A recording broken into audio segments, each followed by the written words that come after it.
The Lord appeared to Abraham near the great trees of Mamre while he was sitting at the entrance to his tent in the heat of the day.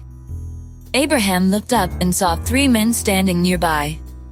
When he saw them, he hurried from the entrance of his tent to meet them and bowed low to the ground.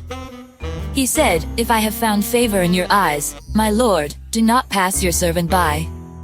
Let a little water be brought, and then you may all wash your feet and rest under this tree. Let me get you something to eat, so you can be refreshed and then go on your way, now that you have come to your servant." "Very well," they answered, "do as you say." So Abraham hurried into the tent to Sarah. "Quick," he said, "get 3 seahs of the finest flour and knead it and bake some bread." Then he ran to the herd and selected a choice, tender calf and gave it to a servant, who hurried to prepare it. He then brought some curds and milk and the calf that had been prepared, and set these before them. While they ate, he stood near them under a tree. "Where is your wife Sarah?" they asked him. "There, in the tent," he said. Then one of them said, "I will surely return to you about this time next year, and Sarah your wife will have a son." Now Sarah was listening at the entrance to the tent, which was behind him. Abraham and Sarah were already very old, and Sarah was past the age of childbearing.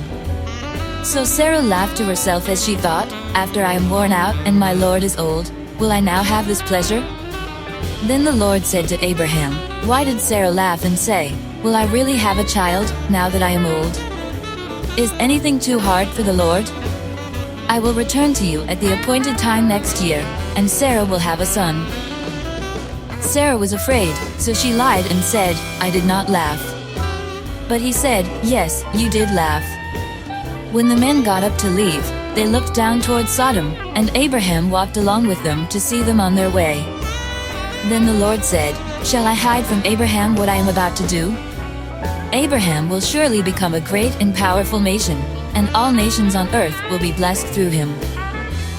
For I have chosen him, so that he will direct his children and his household after him to keep the way of the Lord by doing what is right and just, so that the Lord will bring about for Abraham what he has promised him."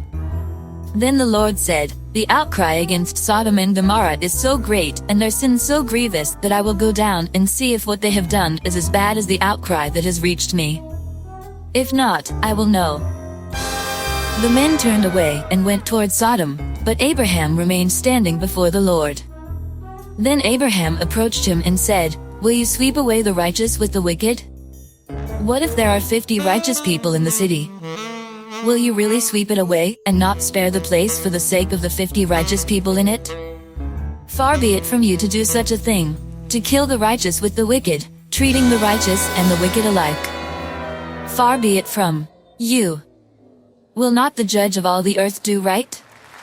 The Lord said, "If I find 50 righteous people in the city of Sodom, I will spare the whole place for their sake." Then Abraham spoke up again, "Now that I have been so bold as to speak to the Lord, though I am nothing but dust and ashes, what if the number of the righteous is 5 less than 50? Will you destroy the whole city for lack of 5 people? If I find 45 there," he said, "I will not destroy it." Once again he spoke to him, "What if only 40 are found there?" He said, "For the sake of 40, I will not do it." Then he said, "May the Lord not be angry, but let me speak. What if only 30 can be found there?" He answered, "I will not do it if I find 30 there." Abraham said, "Now that I have been so bold as to speak to the Lord, what if only 20 can be found there?" He said, "For the sake of 20, I will not destroy it." Then he said, "May the Lord not be angry, but let me speak just once more. What if only 10 can be found there?" He answered, "For the sake of 10, I will not destroy it." When the Lord had finished speaking with Abraham, he left, and Abraham returned home.